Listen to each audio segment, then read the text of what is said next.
ओम शांति। आज 22 जनवरी 2022 के साकार मधुर महावाक्य हैं। आज की मधुर मुरली में बाबा ने हम सबको याद दिलाया कि आप गॉडली स्टूडेंट हो, दाता के बच्चे हो। तो आपके मन में ये लालच नहीं होना चाहिए कि मुझे ये चाहिए ये चाहिए। आपका काम है अच्छी रीति पढ़ना, औरों को भी पढ़ाना। जो बच्चे देवाभिमान में रहते हैं वो सारा दिन इस लालच में रहते हैं कि मुझे ये चाहिए मुझे ये चाहिए। बाबा ने समझाया कि आप बच्चों का लेन देन सब बाबा से होना चाहिए। अगर आप किसी देहधारी से लेन देन करेंगे तो आपको उसी की याद आती रहेगी। बाबा सदा याद रहे, शिव बाबा को कभी नहीं भूलना। अगर ब्रह्मा बाबा के पास भी आते हो तो इनके द्वारा भी देने वाला शिव बाबा है। दूसरी बात बाबा ने समझाई कि चारों तरफ की हलचल में अचल रहने का साधन है आपका अशरीरी बन जाना। भले ही चारों प्रकृति की हलचल हो, व्यक्तियों की हलचल हो, चिल्लाने का आवाज़ हो, आप अशरीरी बनने का अभ्यास करो तो आप हलचल में भी अचल हो जाएंगे। अब हम सुनते हैं मुरली विस्तार से। बाबा ने कहा, मीठे बच्चे, किसी भी प्रकार की लालच तुम बच्चों को नहीं रखनी है। किसी से कुछ भी मांगना नहीं, क्योंकि तुम दाता के बच्चे देने वाले हो। किसी भी प्रकार की लालच हबच तुम बच्चों को नहीं रखनी। किसी से कुछ मांगना नहीं, क्योंकि तुम दाता के बच्चे देने वाले हो। क्वेश्चन है, तुम गॉडली स्टूडेंट हो, तुम्हारा लक्ष्य क्या है और क्या नहीं है। तुम्हारा लक्ष्य है बाप द्वारा जो नॉलेज मिल रही है उसे धारण करना, पास भी डोनर बनना। जो नॉलेज मिल रही है उसे धारण करना, पास भी डोनर बनना। बाकी ये चाहिए ऐसी इच्छाएं रखना, ये तुम्हारा लक्ष्य नहीं। तुम किसी भी मनुष्यात्मा से लेन देन करके हिसाब किताब नहीं बनाओ। बाप की याद में रह कर्मातीत बनने का पुरुषार्थ करो। गीत है, बचपन के दिन भुला ना देना, आज हंसे कल रुला ना देना। ओम शांति। बच्चे जानते हैं ये है रूहानी बाप और बच्चों का संबंध।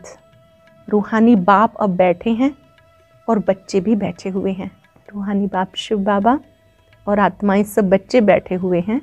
सन्यासी आदि होंगे, अपने आश्रम से कहाँ जाएंगे तो कहेंगे फलाना सन्यासी फलानी जगह रहने वाला है। गीता शास्त्र आदि सुनाते हैं, वह कोई नई बात नहीं। ईश्वर सर्वव्यापी कहने से सारा ज्ञान ही खत्म हो जाता।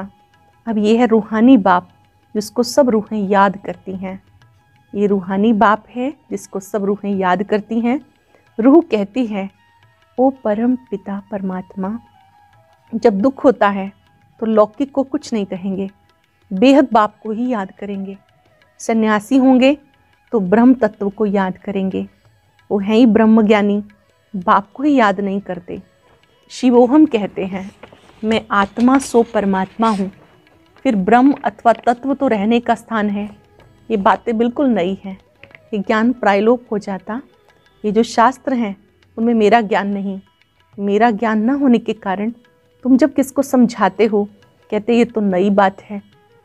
निराकार परमात्मा ज्ञान देते हैं, ये उनकी बुद्धि में नहीं आता। ये समझने योग्य बात है। निराकार परमात्मा ब्रह्मा मुख से ज्ञान देते हैं।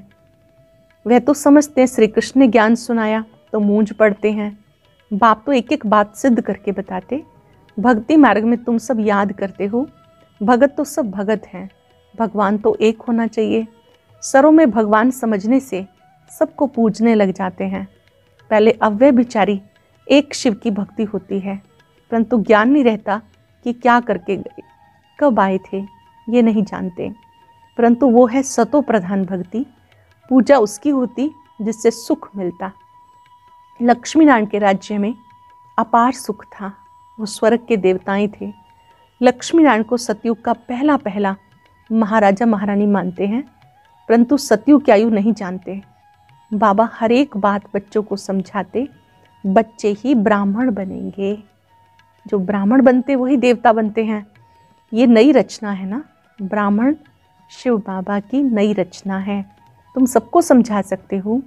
परम पिता परमात्मा प्रजापिता ब्रह्मा द्वारा नई सृष्टि रचते हैं, ये तो सब समझते हैं, नहीं तो प्रजापिता क्यों कहते हैं?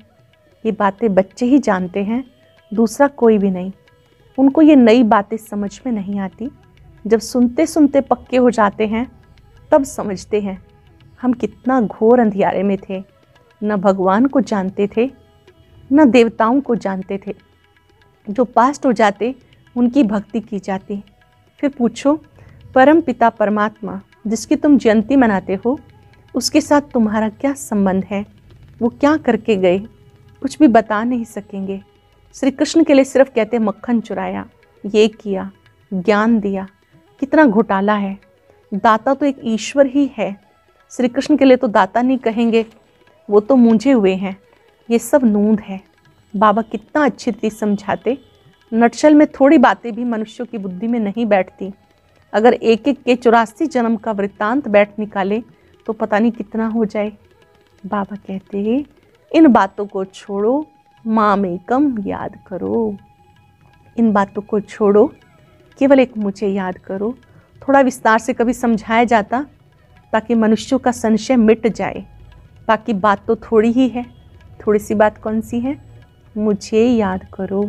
जैसे मंत्र देते हैं ईश्वर को याद करो, परंतु ऐसा नहीं कहेंगे कि ईश्वर को याद करने से तुम्हारे विक्रम विनाश होंगे और ईश्वर के पास जाएंगे। ये तो बाप ही समझाते। गंगा स्नान से विक्रम विनाश नहीं होंगे। इस समय हर एक पर विकर्मों का बोझा बहुत भारी है। सुकर्म थोड़े होते हैं, बाकी विकर्म तो जन्म जन्मांतर के बहुत हैं। कितना ज्ञान योग में रहते हैं तो भी इतने विकर्म हैं जो छूटते ही नहीं। जब कर्मातीत बन जाएंगे फिर तुम्हें नया जन्म नई दुनिया में मिलेगा। अगर कुछ विकर्म रहे हुए होंगे तो पुरानी दुनिया में ही दूसरा जन्म लेना पड़ेगा। ज्ञान तो बच्चों को बहुत अच्छा मिल रहा है। बाबा कहते और कुछ नहीं समझते हो तो बाप को याद करो, इससे भी सेकंड में स्वर्ग की बादशाही मिल जाएगी। बाप को याद करो, 1 सेकंड में स्वर्ग की बादशाही मिल जाएगी। एक कहानी भी है खुदा दोस्त की। एक रोज़ के लिए बादशाही देते थे। अब तुम जानते हो बाबा ही त्वमेव मातश्च पिता बंधु सब कुछ है, तो खुदा दोस्त भी हुआ ना। अल्लाह अवल दीन खुदा दोस्त, ये बातें इस समय की हैं। अब बाबा तुम्हें 1 सेकंड में स्वर्ग की बादशाही देते हैं। निश्चय हुआ तो 1 सेकंड में स्वर्ग की बादशाही मिल जाती। बच्चियां जब ध्यान में जाती थी तो वहाँ प्रिंस प्रिंसेस बन जाती थी। वहाँ के सब समाचार आके सुनाती थी। तुम बाप को जानते हो, सब कहते हैं हेवनली गॉड फादर जरूर नई दुनिया स्वर्ग ही रचेंगे। भारत ही गोल्डन एज था, उस समय और कोई धर्म नहीं था। क्रिश्चियन भी कहते क्राइस्ट से 3000 वर्ष पहले भारत स्वर्ग था जहाँ लक्ष्मी नारायण राज्य करते थे। इसलिए पूछते इनको ये वर्षा कहाँ से मिला, भारतवासियों का इनसे क्या संबंध है? स्वर्ग के मालिक पहले ये थे, अब तो नरक है, ये कहाँ गए? जन्म मरण को तो मानते हैं ना। आत्मा जन्म पुनर्जन्म में आती है, तभी 84 जन्म लेंगे, नहीं तो कैसे लेंगे? दुनिया में अनेक मतें हैं, कोई पुनर्जन्म को मानते हैं और कोई नहीं मानते हैं। पूछना चाहिए परम पिता परमात्मा से आपका क्या संबंध है? ये ब्रह्मा विष्णु शंकर कौन है? कहाँ के रहने वाले हैं? तुम कहेंगे सूक्ष्म वतन के, और तो कोई बता ना सके। तुम्हारे लिए कितना सहज है। माताओं को तो कोई नौकरी आदि का फुरना नहीं, घर में रहने वाली हैं। कोई धंधा धोरी का हंगामा नहीं, बाप से वर्षा लेना है। पुरुषों को तो फुरना है, तुमको तो बाबा कहते तुम अपना मर्तबा लो, विश्व के मालिक बनो। साहूकारों को तो कितनी चिंता रहती। दुनिया में रिश्वतखोरी भी बहुत है, तुम्हें रिश्वत लेने की कोई दरकार नहीं, वह तो व्यापारियों का काम है, तुम इनसे छूटे हुए हो। फिर भी माया ऐसी है जो चोटी से पकड़ लेती है, इसलिए कुछ ना कुछ हबच लोभ लालच रहती है, तो जिज्ञासुओं से मांगते हैं। बाबा कहते बच्चे किसी से भी मांगो मत, तुम दाता के बच्चे हो ना, तुम्हें देना है ना कि मांगना है। तुम्हें जो कुछ चाहिए शिव बाबा से मिल सकता है, और कोई से लेंगे तो उनकी याद रहेगी। हर एक चीज़ शिव बाबा से लेंगे तो तुम्हें शिव बाबा घड़ी घड़ी याद पड़ेगा। जो भी यज्ञ निवासी हैं उन्हें यज्ञ से सब कुछ मिलता है। बुद्धि में रहे कि बाबा ने हमें दिया, बाबा की याद बनी रहेगी। बाबा ने कहा, शिव बाबा कहते हैं तुम्हारे लेन देन का हिसाब मेरे साथ है, ये ब्रह्मा तो बीच में दलाल है, देने वाला मैं हूँ, मेरे से तुम कनेक्शन रखो थ्रू ब्रह्मा। कोई भी चीज़ औरों से लेंगे तो तुम्हें उनकी याद आएगी और तुम व्यभिचारी बन जाएंगे। शिव बाबा के भंडारे से तुम चीज़ लो, किसी से भी मांगो मत, नहीं तो देने वाले को नुकसान पड़ता है, क्योंकि उसने शिव बाबा की भंडारी में नहीं दिया। देना चाहिए शिव बाबा की भंडारी में। जो भी देना है हमें ये समझ के देना है कि हमने बाबा के यज्ञ में सफल किया, शिव बाबा को देना चाहिए, ना कि किसी व्यक्ति विशेष को। मनुष्यों से लेन देन का कनेक्शन बहुत समय रखा, अब तुम्हारा कनेक्शन डायरेक्ट शिव बाबा से है। लेकिन बाबा जानते बच्चों में लोभ का भूत है। कई बच्चे कहते हमने शिव बाबा को देखा नहीं। अरे तुम अपने को देखते हो? तुम्हें अपनी आत्मा का साक्षात्कार हुआ है? जो कहते हमें शिव बाबा का साक्षात्कार हो। तुम जानते हो हमारी आत्मा भ्रिकुटी के बीच में रहती है, शिव बाबा भी भ्रिकुटी के बीच में होगा। जानते हो आत्मा एक शरीर छोड़ दूसरा लेती है, किस समय आत्मा का साक्षात्कार भी हो सकता है। आत्मा स्टार है, साक्षात्कार भी दिव्य दृष्टि से ही होगा। अच्छा, श्री कृष्ण की तुम भक्ति करो, साक्षात्कार हो सकता है, फिर फायदा क्या? परमात्मा का भी साक्षात्कार हुआ, फायदा क्या? फिर भी तुम्हें तो पढ़ना है। मात्र साक्षात्कार से कल्याण नहीं होगा, पढ़ाई जरूर पढ़नी है। भक्ति में साक्षात्कार होते, उनका कितना गायन करते, परंतु मिलता कुछ भी नहीं। शिव बाबा है ज्ञान सागर। ब्रह्मा को तो ज्ञान सागर नहीं कहेंगे, ब्रह्मा को भी उनसे ज्ञान मिलता। आजकल शिवलिंग सबके आगे रख देते, समझते कुछ भी नहीं, पूजा करते हैं, परंतु कोई की भी बायोग्राफी बता ना सके, इन ज्ञान रत्नों को समझ ना सके। रतन लेते लेते कईयों को माया बंदर बना लेती है, रतन लेते लेते कईयों को माया बंदर बना देती। कहते हमें रतन नहीं चाहिए। बाबा समझाते फिर शिवालय में तो आएंगे, परंतु प्रजापद पुरुषार्थ करके ऊंच पद पाना चाहिए। बाबा कहते मैं बैकुंठ की बादशाही देने आया हूँ, तुम पुरुषार्थ कर आप समान बनाओ। पुजारियों से भी पूछ सकते हो कि ये कौन है। कहते हैं आए थे आग लेने, मालिक बन के बैठ गए। कोई पुजारियों की भी बुद्धि में अच्छी रीति बैठ जाता। हम भी पुजारी थे, अब पूज्य बने हैं। ये लक्ष्मी नारायण पूज्य किस पुरुषार्थ से बने हैं, तुम समझा सकते हो। श्री लक्ष्मी नारायण ये किस पुरुषार्थ से ऐसे बने, ये बात समझा सकते हो। बाबा कहते जहाँ मेरे भगत हैं उन्हें समझाओ। भगत होंगे शिव बाबा के मंदिर में, लक्ष्मी नारायण के मंदिर में, जगदम्बा के मंदिर में, वहाँ जाओ। पुजारियों को समझाओ, वो फिर औरों को समझाएं। पुजारी बैठ के इसको जगदम्बा का ऑक्यूपेशन बताएं तो सब खुश हो जाएं। उनको कहना चाहिए तुम इन सब बातों को समझो। तुम किसको बैठ इन देवताओं की जीवन कहानी बताएंगे तो तुम्हें बहुत पैसे मिलेंगे। ये भी समझा वो ही सकता है जो देही अभिमानी है। ये बातें वही समझा सकते हैं जो देही अभिमानी है। देह अभिमानी को तो सारा दिन ये चाहिए, ये लालच रहती है। स्टूडेंट को तो नॉलेज की ही हबच होनी चाहिए ना, उनको तो ज्ञान की ही हबच होनी चाहिए कि मैं पास विद ऑनर हो जाऊं। यह है पढ़ाई का लक्ष्य। ड्रामा के राज को समझना है। ड्रामा कोई लंबा नहीं, परंतु शास्त्रों में इसकी आयु लंबी लिखती, तो ये बातें सब बुद्धि में आनी चाहिए। सर्विस तो बहुत है, कोई करके दिखाए। बाप से कोई कृपा थोड़ी मांगी जाती। कहते भगवान बच्चा दो तो कुल की वृद्धि होगी। अरे बाप तो अपने कुल की वृद्धि कर रहे हैं, इस समय फिर देवता कुल की वृद्धि हो रही है। अभी ईश्वरीय कुल की वृद्धि होती है। तुम भी ईश्वरीय संतान हो, इस समय आप डायरेक्ट ईश्वर के बच्चे हो। तो बाबा समझाते ये इच्छाएं छोड़ एक बाप को याद करो। बंधन आदि है, ये सब कर्मों का हिसाब है। बाबा को देखो कितना बंधन है, कितने बच्चों के ख्यालात रहते, कितनी खिटपिट होती, कितनी निंदा करते हैं। डिसर्विस करना सहज है, सर्विस करना बहुत मुश्किल है। एक खराब होता है 10-20 को खराब कर देता है, बाकी 5-8 निकलते बड़ी मेहनत से हैं। कई सेंटर्स पर आते भी रहते हैं और काला मुंह भी करते रहते हैं। ऐसे बंदर बुद्धि वायुमंडल को खराब करते हैं। ऐसों को क्यों बिठाते हो? बाबा कहते अगर कोई ऐसा करता है तो उसका असर बहुत समय तक चलता, रजिस्टर से मालूम पड़ जाता, 4-5 वर्ष आकर फिर आना बंद कर देते। बाबा समझाते ऐसा करने से तुम राजाई पद पा नहीं सकेंगे। बाबा के भी बने रहें, विकारों में भी जाते रहें तो ऊंच पद पा नहीं सकेंगे। इंद्रप्रस्थ की कहानी है ना, पत्थर बन गए, तुम भी पत्थर बुद्धि बन जाएंगे, पारस बन नहीं सकेंगे। फिर भी पुरुषार्थ नहीं करते, ये भी ड्रामा में नूंद है। राजधानी में नंबरवार चाहिए, नौकर चंडाल आदि सब चाहिए। अच्छा, मीठे मीठे सिक्के लदे बच्चों प्रति माता पिता बाप दादा का याद प्यार, गुड मॉर्निंग। रूहानी बाप की रूहानी बच्चों को नमस्ते, रूहानी बच्चों की रूहानी बाप दादा को नमस्ते, गुड मॉर्निंग। शुक्रिया बाबा, शुक्रिया। धारणा के लिए सार। पहली पॉइंट है, लौकिक सब इच्छाएं छोड़ ईश्वरीय कुल की वृद्धि करने में मददगार बनना है। कोई भी डिससर्विस का काम नहीं करना। लेन देन का कनेक्शन एक बाबा से रखना है, किसी भी देहधारी से नहीं। जो भी लेन देन का कनेक्शन है बाबा से करना है, किसी देहधारी से नहीं।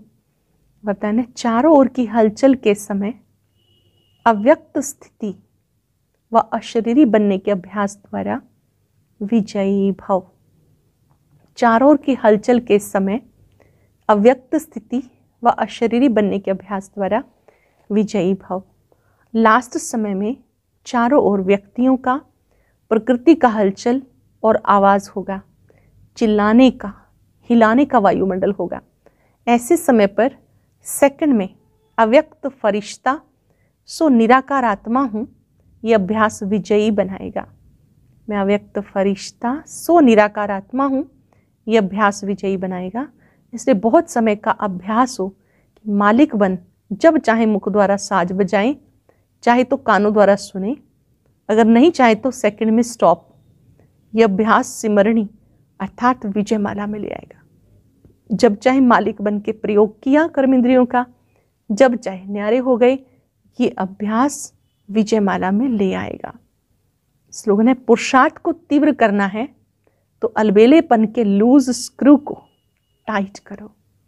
पुरुषार्थ को तीव्र करना है तो अलबेलेपन के लूज स्क्रू को टाइट करो, अर्थात अलबेले नहीं होना। लवलीन स्थिति का अनुभव करो। आदिकाल अमृत वेले अपने दिल में परमात्म प्यार को संपूर्ण रूप से धारण कर लो। अगर दिल में परमात्म प्यार, परमात्म शक्तियाँ, परमात्म ज्ञान फुल होगा तो कभी किसी तरफ लगाव या स्नेह नहीं जा सकता। अगर सुबह सुबह परमात्म प्यार से अपने को भरपूर कर लेंगे तो कहीं और बुद्धि योग नहीं जा सकता।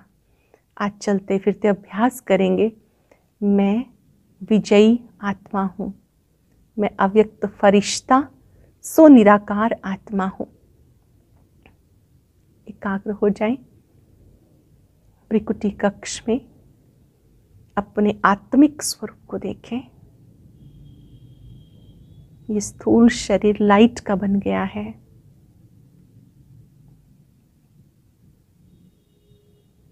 मैं ज्योति बिंदु आत्मा मस्तक में चमक रही हूं।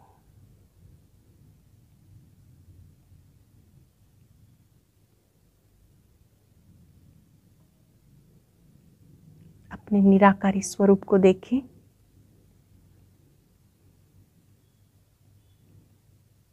जैसे आकाश में सितारा चमकता है, ऐसे मैं ज्योति बिंदु सितारा मस्तक में चमक रहा हूं।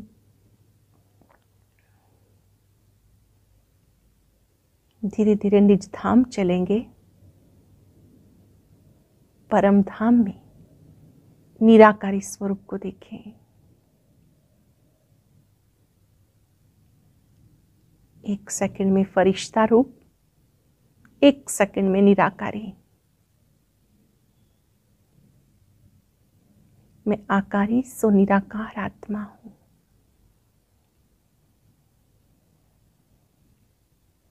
भले चारों ओर कितनी हलचल है, मैं हलचल में भी अचल हूं, विजयी हूं। अशरीरी स्थिति में स्थित हो जाए। शुक्रिया बाबा, शुक्रिया।